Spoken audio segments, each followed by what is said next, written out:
Hello friends, welcome to Krishna academy. दोस्तों, आज के इस वीडियो में हम यूपी लेखपाल में जो 25 क्वेश्चन ग्रामीण परिवेश का आता है, उसका हम लोग टॉप 25 क्वेश्चन का एमसीक्यू करेंगे, यानी प्रश्न करेंगे। ठीक है, और ये आपके एग्जाम के लिए मोस्ट इंपॉर्टेंट होगा। अगर आप लोग कहेंगे तो मैं डेली शाम को 8 बजे 50 प्रश्नों का ग्रामीण परिवेश का इन 15 दिनों का, जैसे आपका पेपर जो शिफ्ट हो गया है 24 जुलाई से ना होकर अब 31 जुलाई को होगा, तो अभी आपके पास 12 से 13 दिन है। इन 12 से 13 दिन में अगर मैं डेली 50 क्वेश्चन के ग्रामीण परिवेश का आपका क्वेश्चन आंसर करा दूंगा, तो मान के चलिए आपके 10 से 12 क्वेश्चन आपके एग्जाम में फंसने की संभावना रहेगी, क्योंकि मैं उन्हीं 50 क्वेश्चन, मोस्ट इंपॉर्टेंट 50 क्वेश्चन का रिवीजन कराऊंगा 10 से 12 दिन, जो आपके एग्जाम के लिए रामबाण कारगर होगा। ठीक है, और उसका पहला वीडियो आज है। आज हमने सिर्फ 25 क्वेश्चन लिया है ग्रामीण परिवेश का। आपको पता है कि उत्तर प्रदेश लेखपाल वैकेंसी में ग्रामीण परिवेश चैप्टर की बहुत बड़ी भूमिका होती है, क्योंकि आप जीएस पढ़े ही रहते हैं सभी लोग, उसके बाद से आप लोग जैसे कि मैथ पढ़े ही रहते हैं, हिंदी पढ़े ही रहते हैं। उसी तरीके से क्या होता है कि सबसे बड़ी बात क्या होती है कि ग्रामीण परिवेश एक नया टॉपिक है, यूपी लेखपाल में स्पेशली इससे पूछा जा सकता है, और इसका कुछ डिसाइड नहीं होता कि क्वेश्चन कहाँ से आता है, लेकिन ज़्यादातर क्वेश्चन ग्रामीण परिवेश और भारत की कृषि मृदा से क्वेश्चन आते हैं। ठीक है, और जो विभिन्न परियोजनाएं चलाई जाती हैं उससे भी क्वेश्चन इसमें आ जाता है। तो चलिए, आज का हमारा पहला क्वेश्चन है, और आज हमने टॉप 25 क्वेश्चन लिए हैं। ये सारे क्वेश्चन आपके यूपी लेखपाल के लिए बहुत ही कारगर होगा। ठीक है, तो पहला क्वेश्चन है हमारा, ग्रामीण और शहरी अशिक्षित लोगों को शिक्षित करने हेतु प्रौढ़ शिक्षा कार्यक्रम भारत सरकार ने कब चलाया था? ऑप्शन ए हमारा सन 1988 से, ऑप्शन बी है हमारा सन 1992 से, ऑप्शन सी हमारा सन 1990 से, और ऑप्शन डी हमारा सन 1993 से। तो याद रखिएगा कि प्रौढ़ शिक्षा कार्यक्रम भारत सरकार ने सन 1988 से चलाया था, यानी ऑप्शन ए हमारा सही हो जाएगा। ठीक है, अब चलते हैं हम अपने दूसरे प्रश्न पे। तो हमारा दूसरा प्रश्न है कि जयप्रकाश नारायण रोजगार गारंटी योजना, यानी JPRGY, इसको भी याद रखिएगा, JPRGY की शुरुआत की गई थी। ऑप्शन ए हमारा वर्ष 2002 से, ऑप्शन बी हमारा सर वर्ष 1995 में, ऑप्शन सी हमारा वर्ष 2000 में, और ऑप्शन डी है हमारा वर्ष 2004 में। तो याद रखिएगा कि जयप्रकाश नारायण रोजगार गारंटी योजना वर्ष 2002 से चलाई गई थी, आप इसे भी याद रखेंगे। हमारा अगला प्रश्न है कि national rural employment guarantee scheme, यानी कि NREGS कब शुरू की गई थी? ऑप्शन ए हमारा 2 फरवरी 2006 से, ऑप्शन बी हमारा 2 फरवरी 2000 से, ऑप्शन सी हमारा 2 फरवरी 2001 से, और ऑप्शन डी हमारा 2 फरवरी 2008 से। तो याद रखिएगा, जो national rural employment guarantee scheme चलाई गई थी, यह कब से चलाई गई थी? तो 2 फरवरी 2006 से चलाई गई थी। हमारा अगला प्रश्न है कि बहुफसली कार्यक्रम, यानी कि मल्टीपल क्रॉपिंग प्रोग्राम MCP किस वर्ष प्रारंभ हुआ था? तो ऑप्शन ए हमारा 1992 में, ऑप्शन बी हमारा 1966 से 1967 में, ऑप्शन सी हमारा 1968-1969 में, और ऑप्शन डी हमारा 1970-1971 में। तो चौथे का ऑप्शन क्या सही होगा? तो चौथे का ऑप्शन बी सही होगा, यानी 1966 से 1967 में, यानी बहुफसली कार्यक्रम जो है वह 1966-1967 में शुरू कराई गई थी। हमारा अगला प्रश्न है कि कृषि श्रमिक सामाजिक सुरक्षा योजना देश में लागू हुई थी, कब लागू हुई थी? ऑप्शन ए हमारा 1 जुलाई 2004 से, ऑप्शन बी हमारा 1 जुलाई 2001 से, ऑप्शन सी हमारा 10 जुलाई 2000 से, और ऑप्शन डी हमारा 1 अगस्त 2002 से। तो पांचवे का ऑप्शन क्या सही होगा?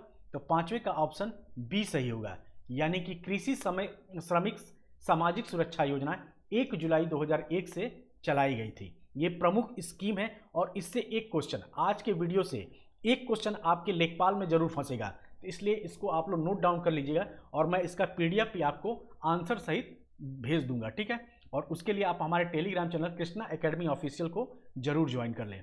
हमारा अगला प्रश्न है कि खाद्यान्न बैंक योजना कब लागू की गई थी? तो ऑप्शन ए हमारा 2004 में, ऑप्शन बी हमारा है 2003 में, ऑप्शन सी हमारा है 2002 में, और ऑप्शन डी हमारा 2000 में। तो छठे का कौन सा ऑप्शन सही होगा? तो छठे का ऑप्शन सी सही होगा, यानी कि खाद्यान्न बैंक योजना 2002 में लागू की गई थी, इसे भी आप याद रखेंगे। हमारा अगला क्वेश्चन है कि सर्व शिक्षा अभियान किस वर्ष से संचालित किया जा रहा है? ऑप्शन ए हमारा 2000-2001 से, ऑप्शन बी हमारा 2001-2002 से, ऑप्शन सी हमारा 2002-2003 से, और ऑप्शन डी हमारा है 2003-2004 से। तो सातवें का कौन सा ऑप्शन सही होगा? तो सातवें का बी ऑप्शन सही होगा, यानी कि सर्व शिक्षा अभियान 2001-2002 से संचालित किया जा रहा है। ठीक है, यानी सब पढ़े सब बढ़े। ठीक, हमारा अगला प्रश्न है कि आश्रम बीमा योजना शुरू की गई थी। तो ऑप्शन ए है हमारा 10 अक्टूबर 2001 से, ऑप्शन बी है हमारा 10 अक्टूबर 2002 से, और ऑप्शन सी हमारा 10 अक्टूबर 2003 से, और ऑप्शन डी हमारा 10 अक्टूबर 2004 से। तो याद रखिएगा कि आश्रम बीमा योजना जो है यह 10 अक्टूबर 2001 से संचालित की गई है। ठीक है, तो इसे भी याद रखेंगे। हमारा अगला प्रश्न है कि ट्राइसेम कार्यक्रम का मुख्य उद्देश्य था, यानी जो ट्राइसेम था इसका मुख्य उद्देश्य क्या था? तो ऑप्शन ए है हमारा शहरी युवाओं को स्वरोजगार हेतु प्रशिक्षण देना, ऑप्शन बी हमारा ग्रामीण युवाओं को स्वरोजगार हेतु प्रशिक्षण देना, ऑप्शन डी हमारा शहरी एवं ग्रामीण युवाओं को स्वरोजगार हेतु प्रशिक्षण देना, और ऑप्शन डी होगा उपयुक्त में से कोई नहीं। ठीक है, तो 9वें का ऑप्शन क्या सही होगा?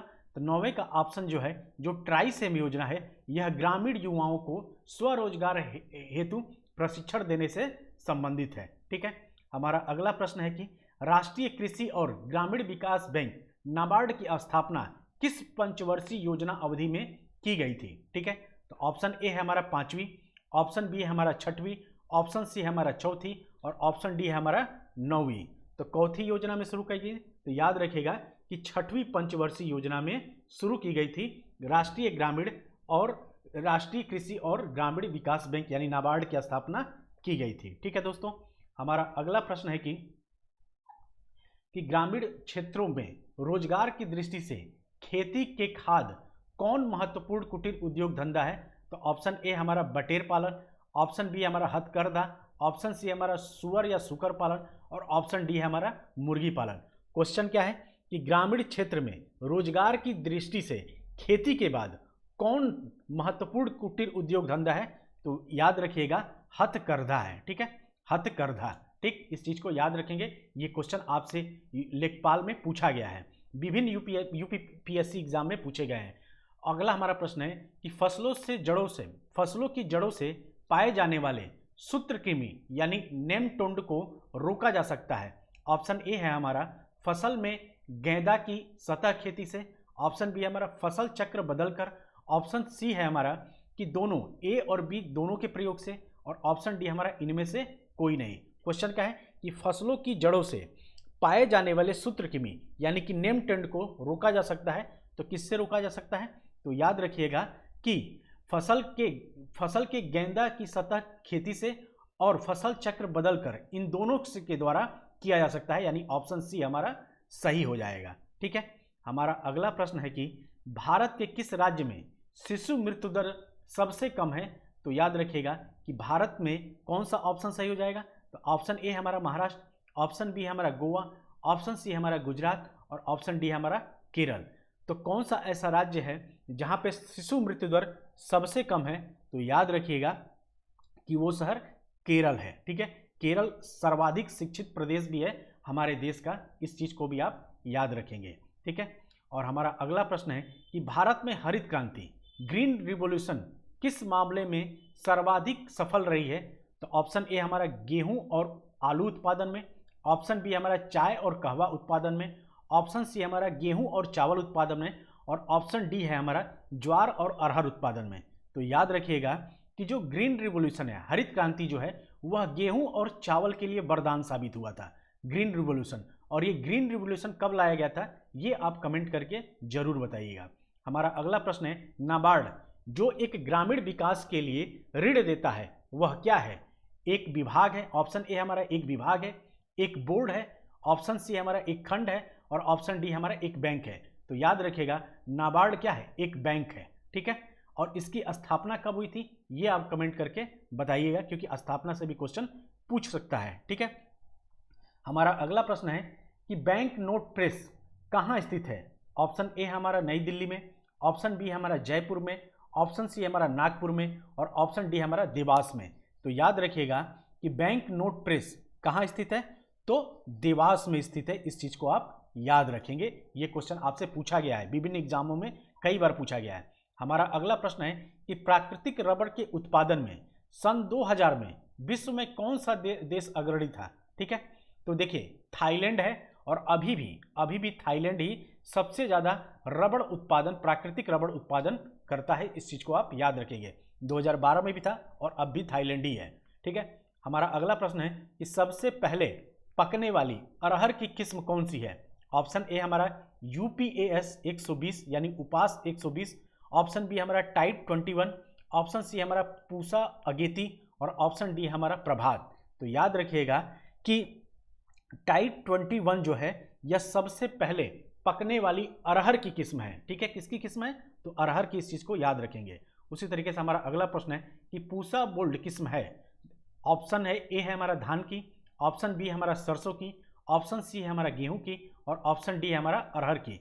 तो पूसा बोल्ड किसकी किस्म है?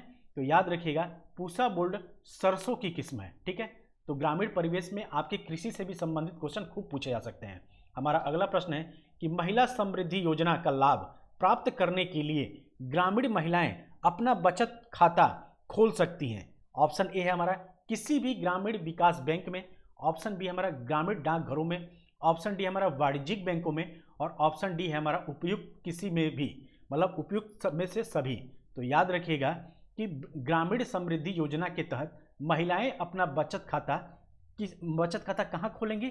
तो किसी भी ग्रामीण विकास बैंक में खोल सकती हैं, यानी ऑप्शन ए हमारा सही हो जाएगा। हमारा अगला प्रश्न है कि पॉलिटिक्स ऑफ चरखा नामक पुस्तक किसने लिखी थी? ऑप्शन ए हमारा JB कृपलानी, ऑप्शन बी हमारा अशोक मेहता, ऑप्शन सी हमारा GK मसरूवाला, और ऑप्शन डी हमारा JC कृपलानी। तो इसका ऑप्शन क्या सही होगा? तो याद रखिएगा कि पॉलिटिक्स ऑफ चरखा JB कृपलानी की पुस्तक है, तो इसको भी आप लोग याद रखेंगे। हमारा अगला प्रश्न है कि कुटीर ज्योति योजना से निम्नलिखित में से कौन सा कार्यक्रम संबंधित है? ए हमारा है ग्रामीण बेरोजगार युवाओं को रोजगार देना, ऑप्शन बी हमारा ग्रामीण क्षेत्रों में कुटीर उद्योग को प्रोत्साहन देना, ऑप्शन सी हमारा ग्रामीण क्षेत्रों में गरीबी रेखा से नीचे जीवन यापन करने वाले परिवार को विद्युत उपलब्ध कराना, और ऑप्शन डी हमारा उपयुक्त में से सभी। तो याद रखिएगा कि कुटीर ज्योति योजना है यह उपयुक्त में से सभी से संबंधित है। ठीक, हमारा अगला प्रश्न है कि कपार्ट यानी council for advancement of people action of rural technology, यानी कपार्ट का मुख्यालय कहाँ स्थित है? तो ऑप्शन ए हमारा उड़ीसा में, ऑप्शन बी हमारा नई दिल्ली में, ऑप्शन सी हमारा जयपुर में, और ऑप्शन डी है हमारा चंडीगढ़ में। तो याद रखिएगा कि कपार्ट का जो मुख्यालय है वह कहाँ स्थित है? तो आपका नई दिल्ली में स्थित है, आप इसे याद रखेंगे। और हमारा सेकंड लास्ट क्वेश्चन है कि देश का प्रथम राज्य कृषि विद्यालय कहाँ स्थित है? ऑप्शन ए है हमारा लुधियाना, ऑप्शन बी हमारा पंतनगर, और ऑप्शन डी हमारा हिसार, और ऑप्शन डी हमारा जबलपुर। तो याद रखिएगा कि देश का प्रथम कृषि विश्वविद्यालय पंतनगर में स्थित है। ठीक है, और आज का लास्ट प्रश्न है, यानी 25 को कुल आपके 25 प्रश्न आते हैं ग्रामीण परिवेश में, और आज मैंने 25 प्रश्न ही लिए हैं। लेकिन अगर आप लोग कहेंगे तो कल से मैं शाम को 8 बजे लाइव 50 क्वेश्चन का टेस्ट सीरीज मतलब इसी तरीके से करा दूंगा। सारे इंपॉर्टेंट क्वेश्चन, ये सारे इंपॉर्टेंट क्वेश्चन हैं जो लगभग आपके एग्जाम में आएंगे। और ये 50वां क्वेश्चन आप लोग कमेंट करके बताएंगे कि विश्व में 1 अरब से अधिक जनसंख्या वाले राष्ट्रों में भारत का कौन सा स्थान है? ऑप्शन ए है हमारा पहला, ऑप्शन बी हमारा दूसरा, ऑप्शन सी हमारा चौथा, और ऑप्शन डी है हमारा तीसरा। और इसका उत्तर आप लोग कमेंट करके बताइएगा। तो दोस्तों ये था यूपी लेखपाल के 25 टॉप ग्रामीण परिवेश क्वेश्चन। ठीक है, अगर आप लोग कहेंगे तो मैं इस 25 क्वेश्चन को 50 क्वेश्चन में करके आपको डेली शाम को, जैसे आपको सुबह करंट अफेयर मिलता है, उसके बाद से मैथ का वीडियो मिलेगा, उसके बाद से लास्ट में ग्रामीण परिवेश का और हिंदी का आप लोग का टेस्ट सीरीज मैं करा दूंगा। कहेंगे तो 25 क्वेश्चन ग्रामीण परिवेश का और 25 क्वेश्चन हिंदी का मैं टेस्ट सीरीज आपको लोगों को उपलब्ध करवा दूंगा। तो मिलते हैं अगले वीडियो में, तब तक के लिए बहुत बहुत धन्यवाद। जय हिंद, जय भारत।